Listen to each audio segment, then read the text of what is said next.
Oh crap, that's our thumbnail. You should like the video. First of all, push the like button. Push the like button down there. It's right there. Just push it. Is that where it is? It's somewhere down there. Okay. Push the like button. Greetings, everyone. This is Morning Eggnog. My name is James. With me, as always, Caleb. Good morning, everybody. I realize I start the podcast the same way every time. So, Caleb. Yes. Is that how you're starting the podcast? Yep, that's how I'm going to start it. So, Caleb? Well, that's how I started it last week. Gotcha. So, Caleb, I'm assuming you saw this because we looked at the same news site. We do. But we have our same strategy of finding things. Sometimes I find memes that bring up funny articles. Oh, that's a good one. That's like I'll just be on Instagram and be like blah blah blah, blah and then I'll be like that doesn't sound fake. real. And I'll look it up and be like that's real. That's insane. So I looked up one recently and I was going to read it on the podcast. It was girl is suing mother for being born.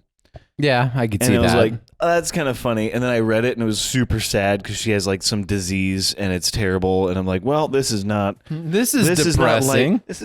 I mean, we could have a depressing podcast where we talk about depressing things. Depressing eggnog. I mean, kind of the mortician one was more depressing than our normal content, but it was more informative. It was than depressing, just solely soul crushing. Yeah.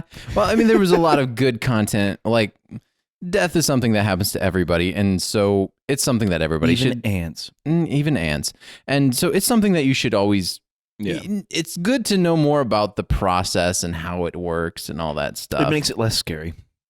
At least for the people here on Earth. Yeah, pretty much. This is weird. Anyways, so the news article I'm going to read off is large, pink, and elusive. South Carolina. I'm so good. It was doing so good. Try that again. Large, pink, and elusive. South Carolina police seek ruinous pig. Ruinous. Oh. Isn't that ruinous? Yeah. Somebody pulled out their thesaurus and was like, ooh, what can we do with this one? We seek a ruinous pig. Authorities in South Carolina are searching for a pig that they say has been wreaking havoc in people's yards. I feel like I'm throwing baseball signs. Sorry. Like my ear and nose are itching, and so I'm like, yeah. Sorry. It's just like after a while, you like when you're on video, you're like, oh, I need to stop touching my face so much. And then you're like, I need to quit doing this. Do it 10 times more. I know. On Monday, police. It's like trying not to blink. Sorry, Jay, go ahead. I was like trying not to blink. I don't know. Scratch. It is weird if you like think about scratching. Like if you like think about like you have a scratch in the back of your head. If you think about it, sometimes you can get it to go away. Because it's all in your head, everybody. Okay, that's a little creepy. It's just a little creepy. Okay. Anyways, on Monday, police in Sumter posted on their Facebook page that the department had received calls over the weekend about a large, pink, and elusive pig suspected of causing damage in some neighborhoods. Alongside the post were photos of a large pig, as well as a large dirt piles in the yard of the homes. Officers, it was rooting. Okay, I thought it was defecating on the... That would have been even better. Well, it's got to defecate somewhere. I mean, eventually. Officers warned people not to try to approach the hefty hog, writing that its size alone is a concern. Police say that they asked officials with South Carolina Department of Natural Resources to help in the finding. The renegade. What is that word, Caleb? Which one? Porcine. Okay, it looks like porcelain. That doesn't make any sense. Well, I mean, have you ever seen those porcelain pink pigs? I guess. And I guess it's the end of the article. Unless I thought it's like I had a bunch of ads. Unless it's like something to do with pork. Again, somebody broke out their thesaurus for this one. And James's vocabulary is, I guess I've heard of ruinous, but I've never heard it in a sentence on a news article. Exactly, because like I said, it must be the noob guy going, haha, I just got out of college. I know all these big words. Anyways, thank you, AP News, for the oddities side. I love news networks that will do that because they're usually more interesting than the real facts. Usually those are just depressing and sad. Yeah, because it's like people in Ukraine are gearing up for war with Russia. Pretty much. World War III is on the brink. Again, World War III. Okay. December 8th. December 8th, 2021. Organizers of a beauty contest for camels. Wait. Is that a euphemism for ugly women? No. No. Well, organizers. Well, they can't have. Never mind. It's Saudi Arabia, so there's no beauty contest. Oh my gosh. Who is best wrapped? We cannot see anything of you. You're perfect. Anyways. Oh gosh. Oh, okay. I went there. Organizers of a beauty contest. Anyways. Organizers of a beauty contest for camels of Saudi Arabia said 43 animals have been disqualified for receiving Botox treatments.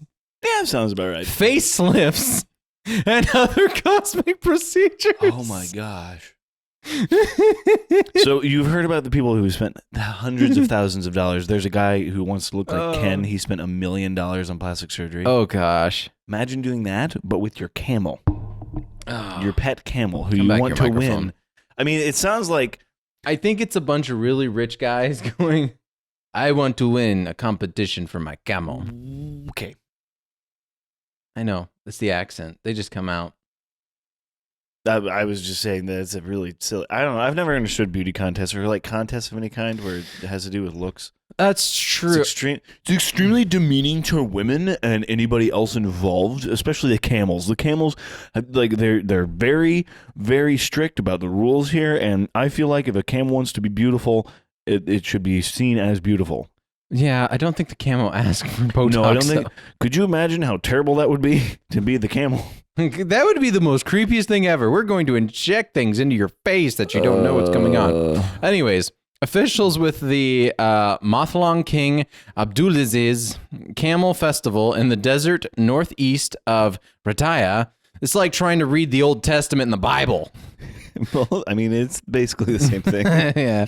Said examinations of the camels entered into the beauty contest revealed 43 of the animals had received Botox injections, facelift procedures, hormone injections, and other banned enhancements.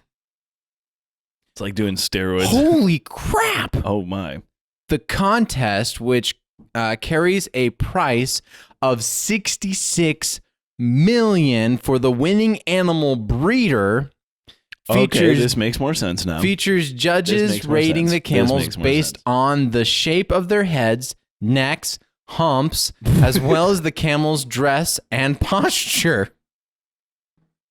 Putting a suit and a tie on a camel. Walking down to sharp dressed man. Oh, it's a runway for camels. 68 million? $66 million. $66 million. It's got to be somewhere near Dubai. That's all I got to figure. Well, yeah, that's what it's like saying that in New York. Yeah, something like that. That's like a house in New York, just like my house here. Officials said advanced technology was used to screen the camels for artificial enhancements. Oh my gosh. I guess when that much money is involved. Yeah, $66 million. Advanced. They x-rayed the camels. Yeah.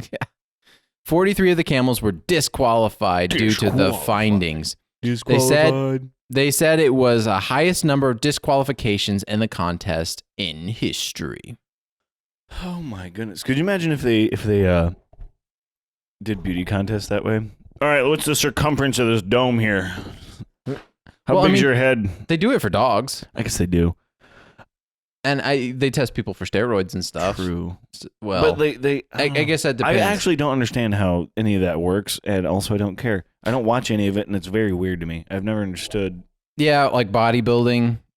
Like dehydrating yourself for 3 days so that way all your muscles show up. Your veins pop and your muscles pop. And then rubbing yourself down with oil.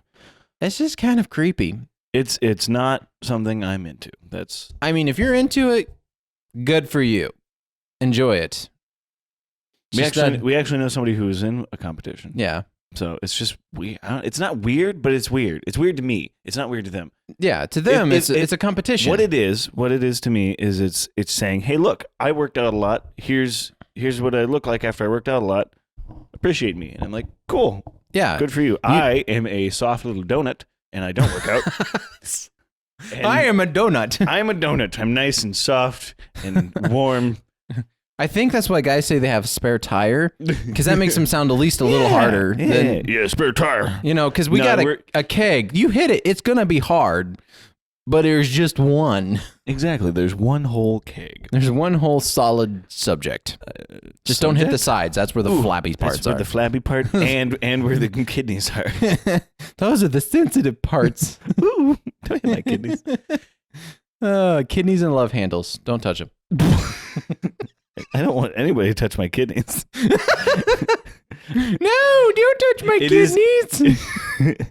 It is kind of weird when your love handles are cold. Yeah.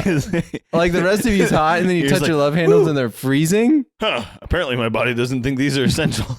Well, it's fat. It is not necessary. It's actually here to help me stay warm. It's insulation. It's insulation. I bet if you go up in your attic, the top of your insulation's cold because it's keeping the rest of your house warm. It's the love handles of the house. It's the insulation of the body. So when you blow, my house was just a skeleton and really skinny and looked nice, and then I got insulation blown into it, and now it's fat and chubby. Yeah, it just looks fat.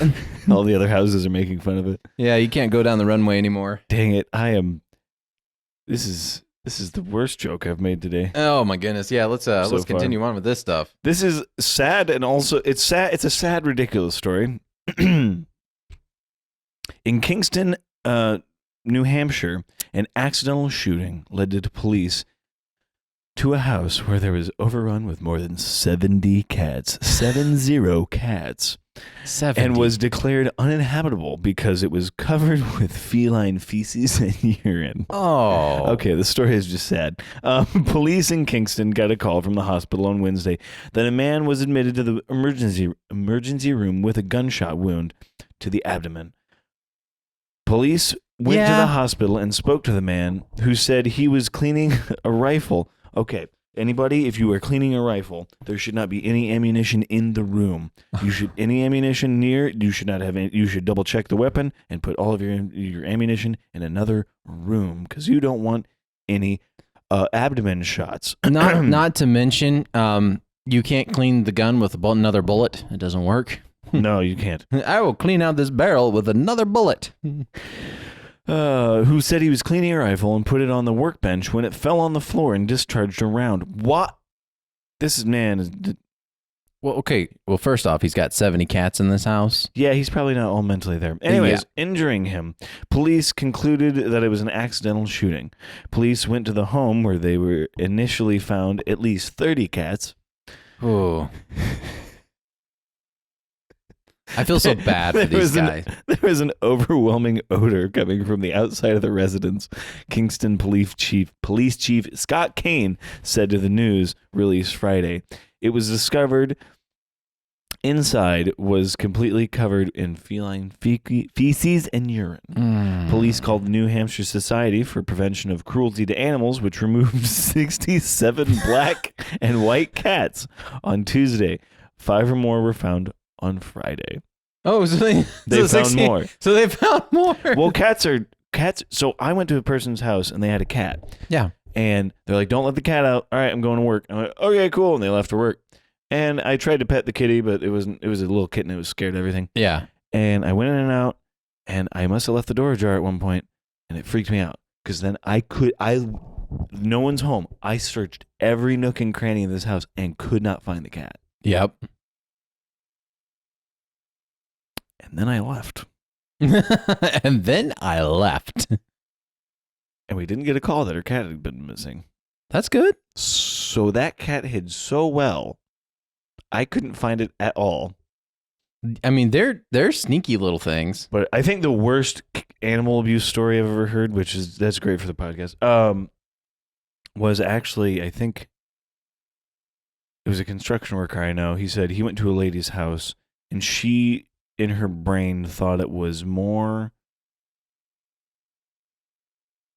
Where's the word I'm going here?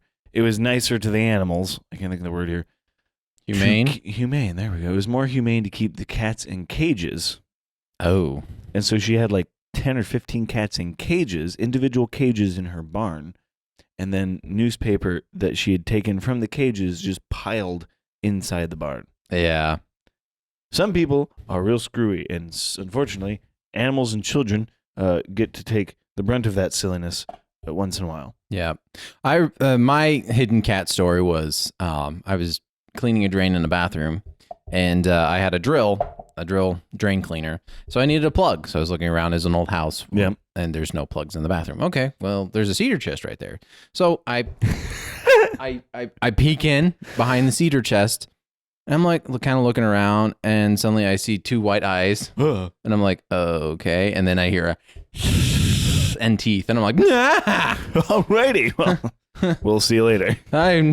Never mind. I don't need to find a plug back there. Never mind. Nothing to see here. Not that one scared me. I see, literally scared me. Cats normally don't scare me. Yesterday I was working in a house on a toilet, and there were two kittens running around. I kept picking them up and petting them and then putting them back down.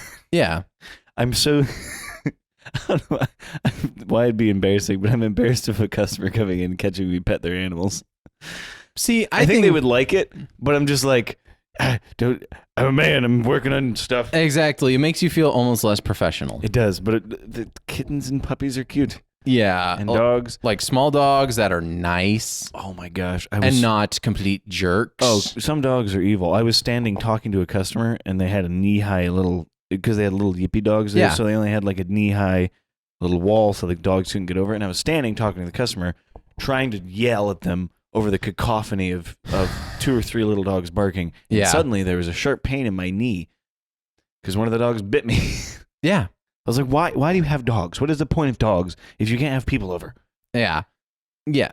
Why? And another thing is, okay, why can't you go put the dogs somewhere else if you know they're going to act like that? I don't know. I don't. People are weird. People are strange. Especially about animals, because animals are wonderful and cute. Just take care of them.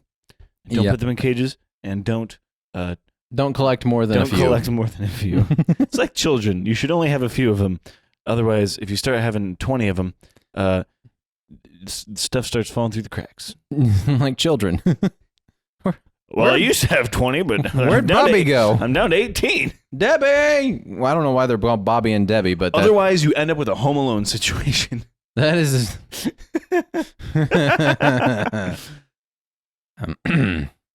A Roman Catholic, we're just going to call it a church, in Sicily, publicly apologized to the outraged parents after its bishop told a group of children that Santa Claus doesn't exist.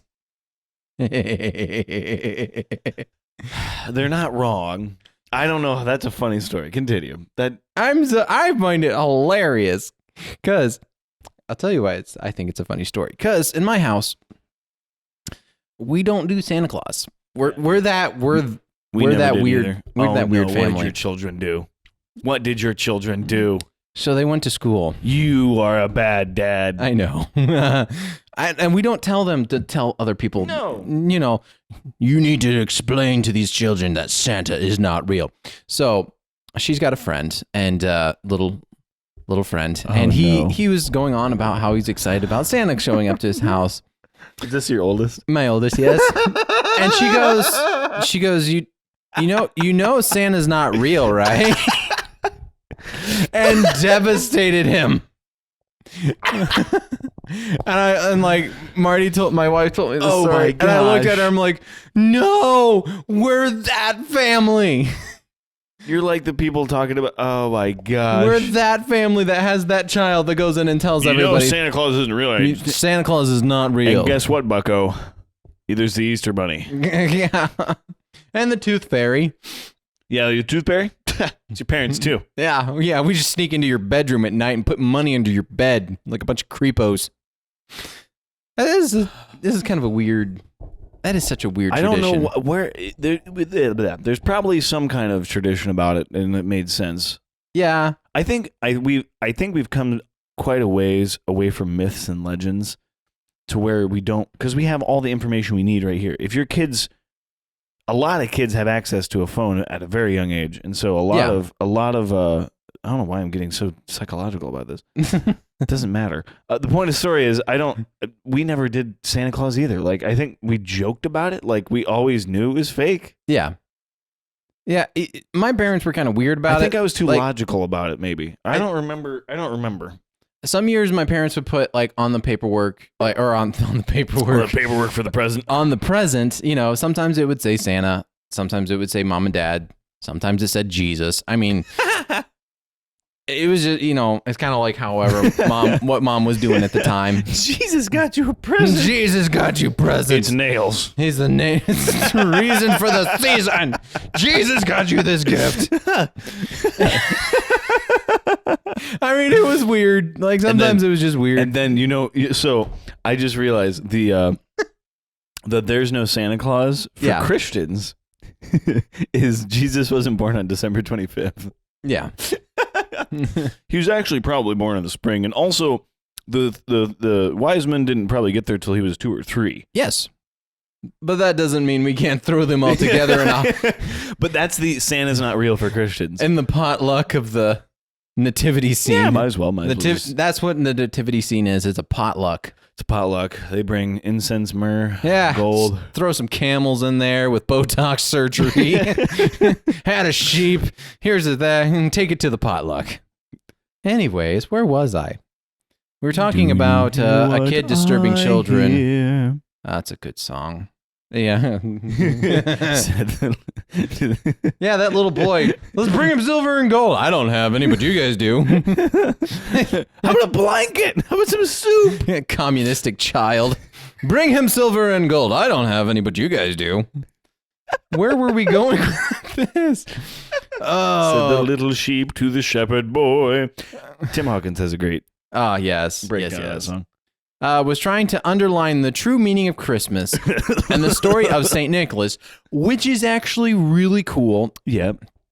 A bishop who gave gifts to the poor and was prosecuted by the Roman emperor. Oh, I did not know that. Neither did I. Italian news reports, quote, as saying during a recent religious festival that Santa doesn't exist. That his red costume was created by Coca-Cola Company for publicity. He's not wrong. Which he's not wrong. First of all, on behalf of the bishop, I express my sorrow for this declaration, which has created disappointment in the little ones, and want to specify that I am not even going to try that. Intentions were quite different. He wrote on the Facebook page. Oh my gosh, that's so great. We are certainly must not demolish the imaginations of children, but draw good examples from it for positive for life, he continues. Yeah, that's a tough one. Yeah. I don't know. I don't understand why we have to make the imagination for kids. Like that, I've never understood the Santa thing personally, but that's just me. I'm a very cynical person. I honestly, I'm a realistic person. I'm not cynical. I think the idea is to make Christmas more magical, as I think is the concept, you know. Well, then, hang on. Then you get the social workers. There's social workers who are like, quit saying people are from Santa. Quit saying people are from Santa. Quit saying gifts are from Santa, because then it makes it sound like other kids are naughty because they don't get as many gifts. And it's like, because their parents are poor. Which is, I mean, it's such an amazing time of year. But it's also a really tough time of year. Some people hate Christmas because they have to see their family, or they don't get to see their family, or their family died. Yeah. Or it's a reminder of who knows what. So I always enjoyed Christmas because I didn't realize how lucky I was. My family actually gets along and we like each other. And we don't mind getting together for an event. Yeah. I like my siblings. I like my cousins. So I didn't realize that was a weird phenomenon until, like, you know, being on my own and talking to other people. Yeah, other people don't like Christmas because of it reminds them of things. Or they don't, or their life sucks a little bit, which I've been there. And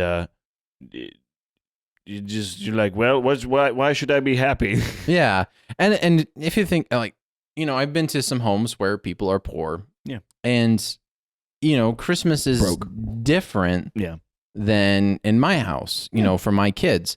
And I could see why that would be really hard, especially for a parent who has kids at home and you're not going to be able to get them really, get them unique gifts. Yeah. I could see that being really hard. Now, the worst is when it's a divorced parent. Oh. And the one is doing really well and the other is not doing very well. Yeah. I have heard stories about that.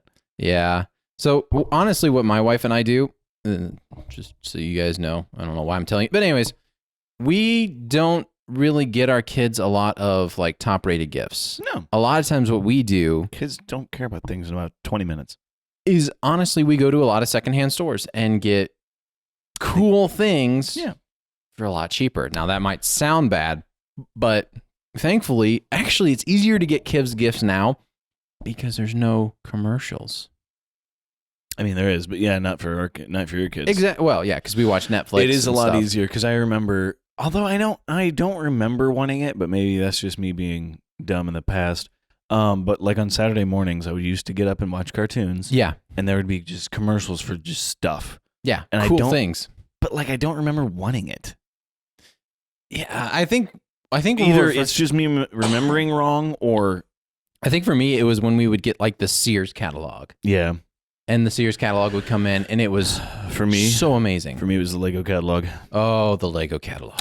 Still that $500 Death Star. Oh my gosh! With the 17 different figures, and each scene from the movie. Oh my god! I didn't even care about Star Wars that much. I just wanted that many figures. And I just wanted all the figures. So cool. Oh, you can see it. Childhood is amazing, and sometimes I really miss it. Well, because that was something.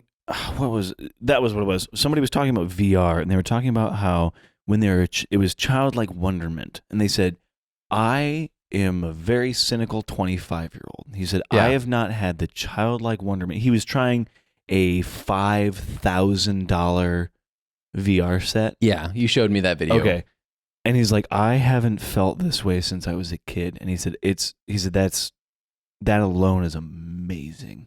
Yeah. There's things that you get to do even as an adult. Childlike wonderment. Yeah. When you see something for the first time. Nostalgia. They've been trying to catch us for years. That's why they keep rebooting everything. That's so true. Hey, so you know how you like Ghostbusters? Let's do this. Oh, you didn't like that version. All right, let's make another one that has a bunch of callbacks. And Paul Rudd, who's only 25, but he's actually 50. Yeah. Trying to capture nostalgia is not just nostalgia, but new feelings and sensations is something I would say magical and dangerous, depending on which direction. This got very philosophical. Well, I mean, it can, depending on how you pursue it. It can be awesome or dangerous. Yeah, it can definitely be a wild ride going through life, trying to tell your kids that Santa is real. Wow. Stupid Santa Claus took us down a rabbit hole of one crazy trip here. Well, anyways, thank you so much for joining us on this podcast. Be sure to check us out on Spotify, iTunes, Google Play, and Podbean. You can check us out we're actually on TikTok. I keep forgetting to boost our TikTok. Yeah, we are on TikTok. I don't post enough on TikTok, but we are on TikTok. And you can see what videos we like. Maybe, I don't remember. Anyways, we're on Facebook and Instagram as well, so you can catch us updates on there. We post little clips once in a while. And you can email us at morningeggnog@gmail.com for green screen background ideas. Normally, they're not pre-planned, and I just go, hey, give me a green screen background in my Discord. So there's that. If you want to be on the podcast, have a topic you want us to cover, or if you have somebody you think should be on our podcast, send us a message on all those platforms. And in the meantime, have a wonderful morning, noon, and night. See ya. Pants. I like pants. They keep my butt warm. Not too bad. No, I thought that